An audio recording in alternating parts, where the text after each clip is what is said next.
Ticket मिलते तो कतौ और चुनाव लड़ लेते, लेकिन मधुबनी एना ही छोड़ देते।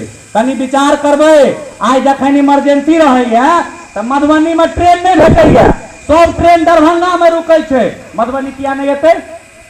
किया नहीं एते सब ट्रेन मधुबनी?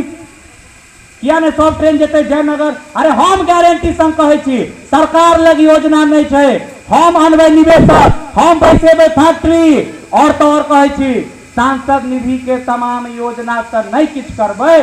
सीमावर्ती इलाका से आबै छियै हम सब, सीमा के चारू छोर पर जे नेपाल बॉर्डर से लागे छै, सांसद निधि से भव्य विशाल मार्केट बनेबै, जैसा एठाम रोजगार पैदा हेतै।